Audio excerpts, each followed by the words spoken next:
Essa pode ser a última vez que você fala de política na internet. Já são mais de 190 páginas censuradas às vésperas da eleição. Talvez a eleição mais importante da nossa história. E quando é o poder que está em jogo, o custo pode ser a sua liberdade. A quem interessa que o brasileiro tenha a memória curta? De 89 para cá foram 7 eleições presidenciais. Chegou a hora de lembrar quais eram as promessas, as mentiras e as campanhas que nos trouxeram até aqui. Seja bem-vindo à mais nova série do Brasil Paralelo, o Teatro das Tesouras. Todos os episódios serão gratuitos. E para fazer isso, contamos com pessoas como você, que adquirem o nosso conteúdo exclusivo e garantem a continuidade da nossa missão. Preparamos um conteúdo exclusivo sobre os bastidores desse teatro. Reunimos especialistas para analisarmos os discursos, a ciência política e as técnicas de marketing que definiram as vitórias até aqui. E você também pode fazer parte da assinatura do Brasil Paralelo. Com um único pagamento, você pode ter acesso a todo o conteúdo exclusivo produzido até aqui e tudo que ainda vamos produzir nas próximas séries. Se queremos recuperar a nossa cultura e mudar o Brasil, precisamos de você como protagonista. Fique agora com a série O Teatro das Tesouras e até breve.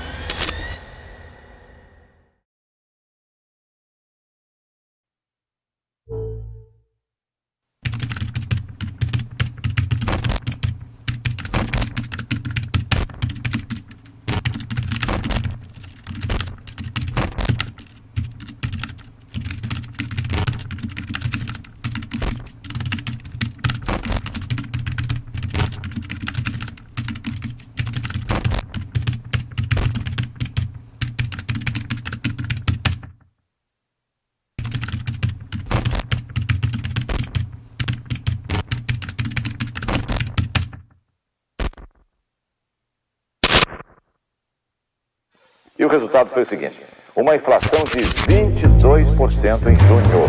Dia finalmente mais calmo no mercado financeiro. A expectativa de inflação pela primeira vez essa semana não... 0,5% de inflação.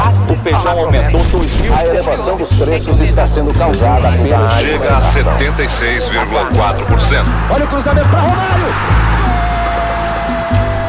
Em que ano você foi expulso? 74, na época do Geisel. E foi pra onde? Nova York, encontrei com John Lennon. Carnaval 89, aqui do camarote do Faustão. Hoje não, meu amor, que eu tô com muita dor de cabeça. Isso é culpa dessa inflação descontrolada que não deixa o trabalhador dormir sossegado. Naquele ano, o problema do Brasil era a hiperinflação. Ela desvalorizava a moeda e diminuía o poder de compra do brasileiro. Há 2 meses, o pacote de 1 quilo de feijão preto estava custando 156 cruzados. Hoje, esse mesmo pacote de feijão está custando 312 cruzados. Os salários eram semanais e as pessoas corriam para o mercado assim que fossem pagas, pois se comprassem pela manhã, poderiam levar mais mercadorias do que se comprassem à noite. Era um caos econômico e a população achava que escolher um presidente novo ia resolver o problema. Ergue o braço! Final! Criação de uma nova moeda, o cruzado. Congelamento total de preços, tarifas e serviços.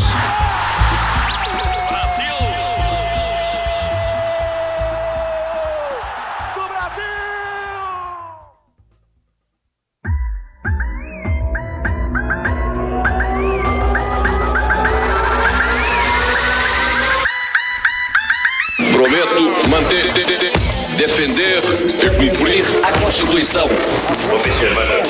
Promover o bem geral. E sustentar a integridade e a independência do Brasil.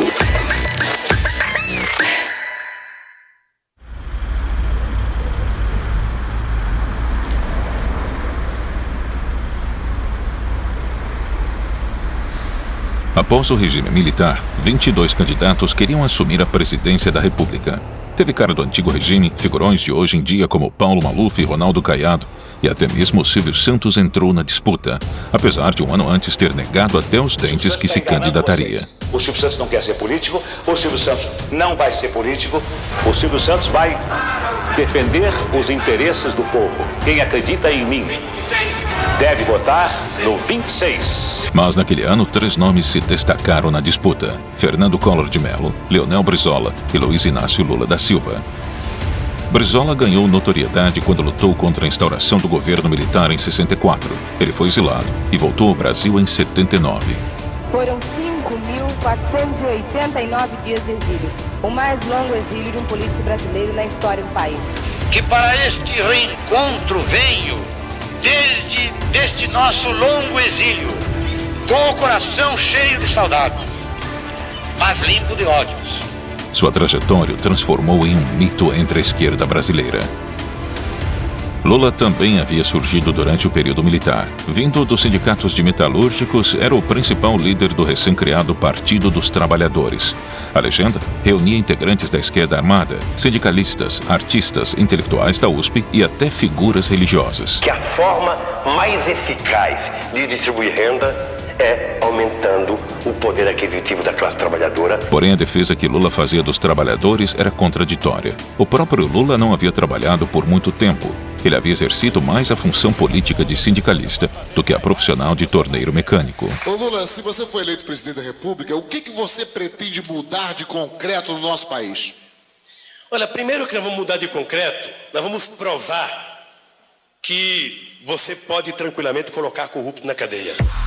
A similaridade das histórias fez Lula e Brizola rivalizarem pela mesma vaga no segundo turno. Lula dizia que Brizola era um desequilibrado emocional e Brizola dizia que Lula era inexperiente demais para governar. Isso me distancia léguas desse cidadão e me faz desconfiar muito dele.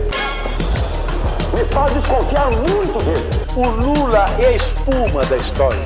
O Lula está dentro do sistema. Porque há uma diferença ideológica entre nós. Será muito mais fácil derrotar ao Lula no segundo turno do que qualquer um de nós. Ainda tem o agravante, o Lula, que não gosta de trabalhar. Apesar disso, eles competiam pelo mesmo eleitorado, devido às suas agendas revolucionárias.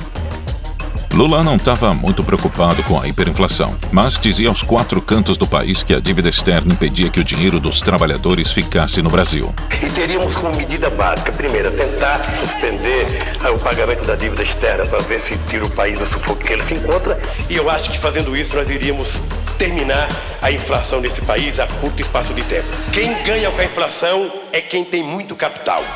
Brizola entendia a inflação como parte de um sistema econômico. Para ele, falsificar dinheiro novo sempre que o dinheiro acabasse fazia parte de uma boa administração. A inflação faz parte desse modelo econômico desses últimos 40 e poucos anos. Defendia a reforma agrária e distribuição de renda e muito Estado para conseguir tudo isso.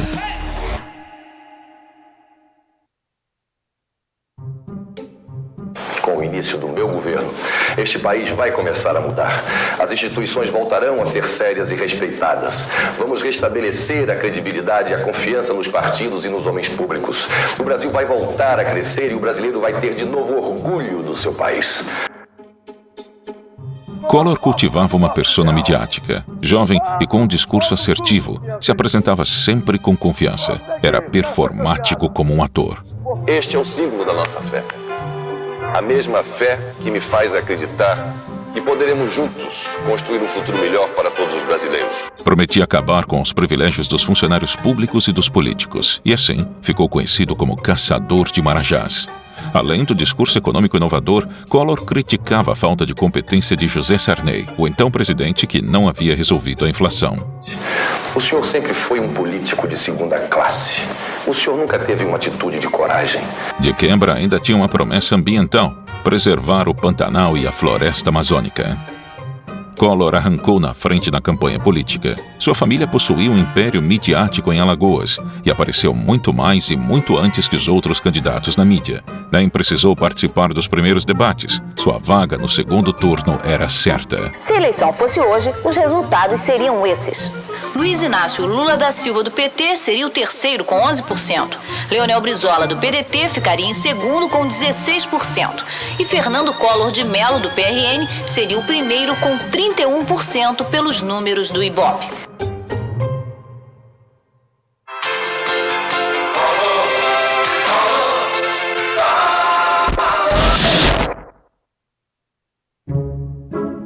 Que eu vim aqui para debater com pessoas que querem ser candidatos a presidente da República e, portanto, são obrigados a ter estabilidade emocional Quem é desequilibrado não pode ser candidato a presidente da República.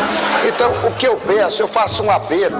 Nós estamos com 10, 12, 15 milhões de pessoas nos ouvindo. Dá uma parte, dá licença uma parte. Não lhe dou uma parte porque eu tenho 11 minutos. Não lhe dou a parte.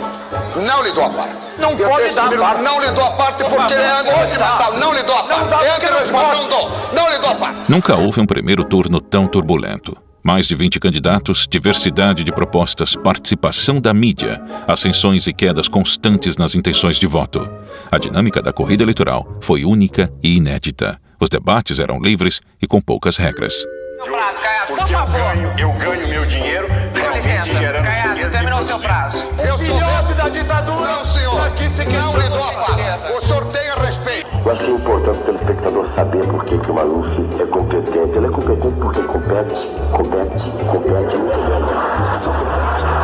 Terminando meu prazo, eu quero complementar. Não, terminou mesmo, Caiado. Espera um pouquinho só. Silvio Santos vai estar comigo trabalhando. Eu vou trabalhando comigo na demagogia.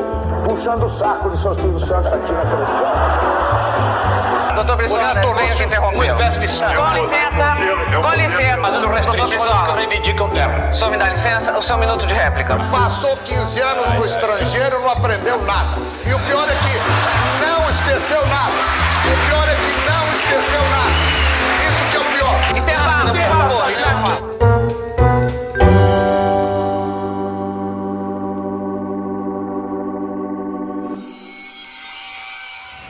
Vergonha deprimente para o nosso país a candidatura desse Silvio Santos. Eu vou me assessorar com bons ministros, eu vou me assessorar com bons assessores e eu tenho muitas condições de fazer um bom governo. Ele é um homem sem palavra. Há questão de um mês, jantando comigo, disse: de nenhuma forma eu serei candidato. Aceito ser candidato à presidência da República. Vou lutar pelo país, vou lutar pelo povo. Silvio Santos se candidatou faltando um mês para o primeiro turno. E não é que o aspirante a político conquistou a população brasileira? O Ibope fez uma outra pergunta para medir a intenção de voto do eleitor diante do novo quadro eleitoral com a entrada do apresentador Silvio Santos. Silvio Santos surge em segundo lugar com 18%.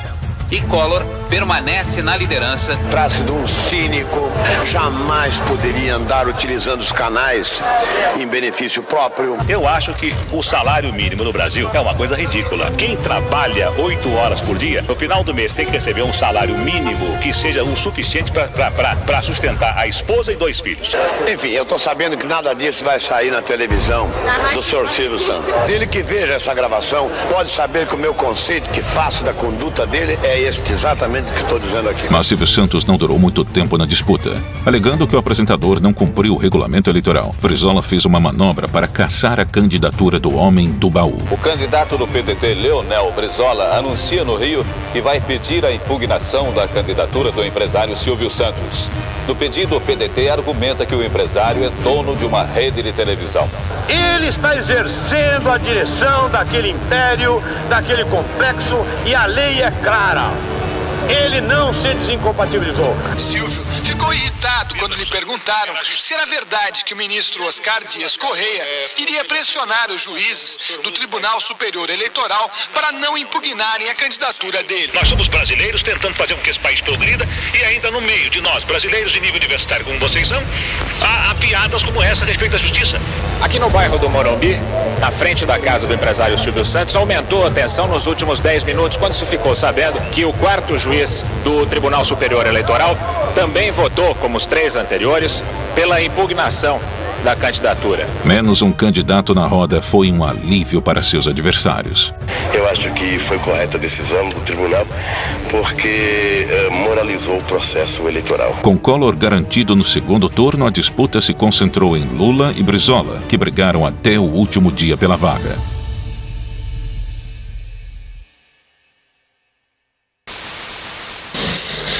O TSE terminou hoje à tarde a apuração dos votos do primeiro turno. No resultado final, a vantagem do candidato do PT, Lula, sobre o candidato do PDT, Leonel Brizola, é de 454.445 votos. Vamos aos números finais. Em primeiro lugar, Fernando Collor, 20.611.011 votos. Em segundo, Lula, com 11.622.673 votos. Em terceiro, Brizola, 11.168.228 votos. O contexto não era favorável para Lula enfrentar Collor. No campo internacional, a esperança era de uma ruptura com os regimes socialistas revolucionários. O Muro de Berlim, erguido pela União Soviética durante a Guerra Fria, foi derrubado 4 dias antes do primeiro turno. A imagem de Lula vestido de vermelho comandando o Brasil não agradava o mercado. A partir daí, é convencer a classe empresarial de que eles precisam deixar de ganhar as fortunas que estão ganhando hoje. É preciso que muitos empresários deixem de engordar a sua conta bancária, deixem de engordar o seu patrimônio pessoal, para que uma parte disso seja revertida em salário. O circo ia se agravar. Era hora de fazer aliança com inimigos, pedir ajuda para a mídia, influenciar o povo e arrecadar dinheiro. Para ter alguma chance, Lula precisava do apoio de Brizola. O petista e o pedetista deixaram a briga de lado e se alinharam contra Collor. Foi a maior transferência de votos na história. Mais de 120 mil pessoas lotam o centro de Porto Alegre, saudando Lula e Brizola. Que ninguém deve considerar que venha a ser uma incerteza o fato de um trabalhador, de um sindicalista como Lula, ser eleito presidente da República. Todos nós temos o dever de ajudá-lo amanhã. Ajudar sem querer nada. Isso...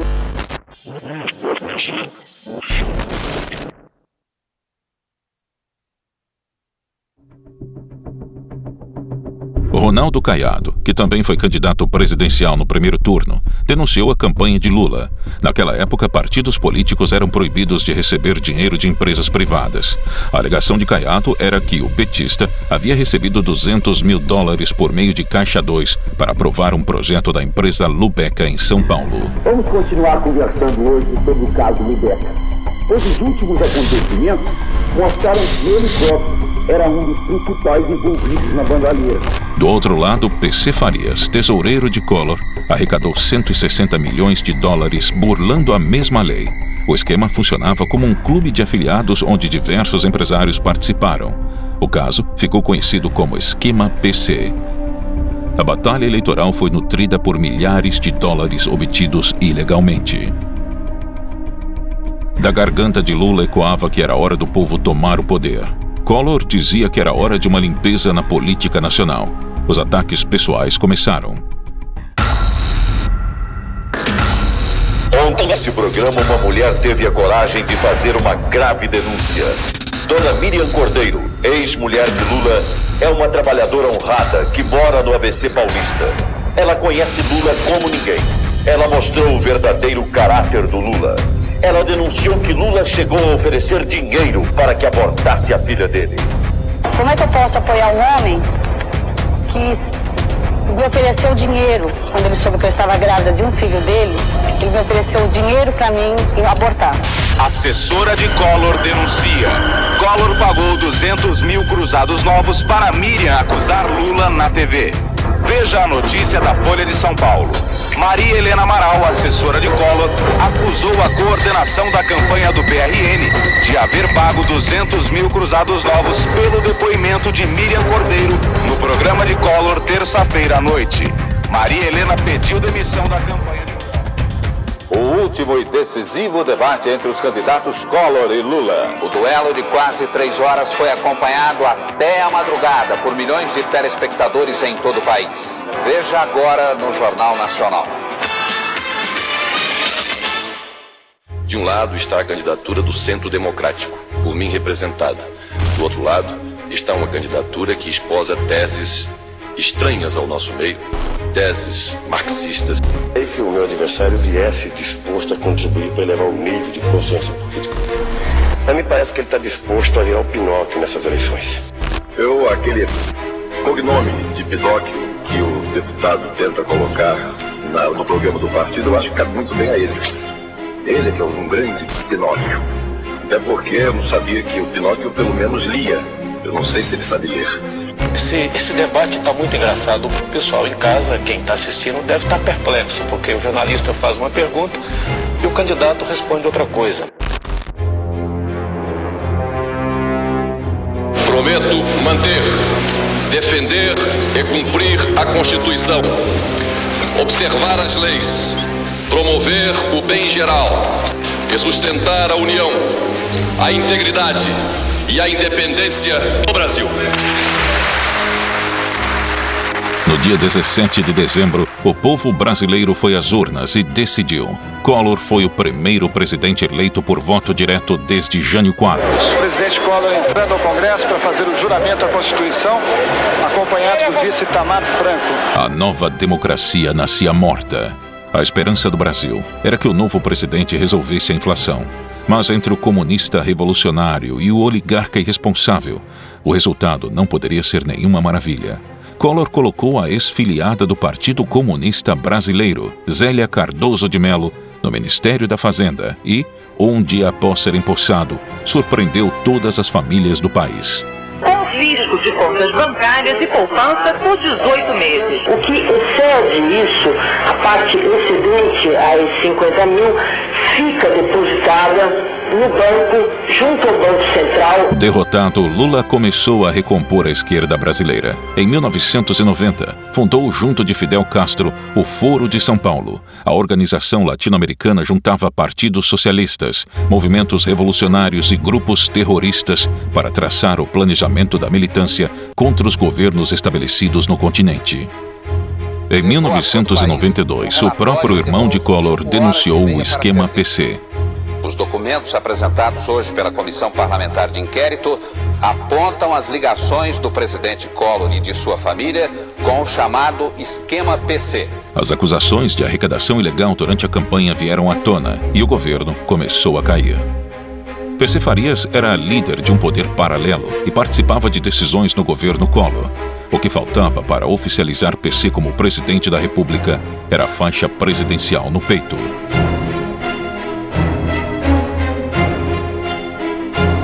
A oposição aproveitou a brecha e partiu para a derrubada de Collor. O movimento pró-impeachment está crescendo muito e nós achamos que nós vamos ter uma maioria de 2/3 aqui no Congresso Nacional. No dia 1º de outubro de 1992, o Senado iniciou o processo de impeachment. Mas, durante o julgamento, Collor assinou a sua renúncia para não perder seus direitos políticos. A partir deste momento, Fernando Collor é presidente afastado e assume o vice-presidente da República, Itamar Franco. Em 1996, PC Farias e sua namorada foram mortos a tiros na casa do empresário. Até hoje não se sabe quem foi o mandante do assassinato da peça central do esquema de corrupção que derrubou Collor. O primeiro presidente eleito por voto direto depois de 29 anos. Foi também o primeiro presidente latino-americano a sofrer impeachment. O novo Brasil não foi construído.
Com o início do meu governo, este país vai começar a mudar.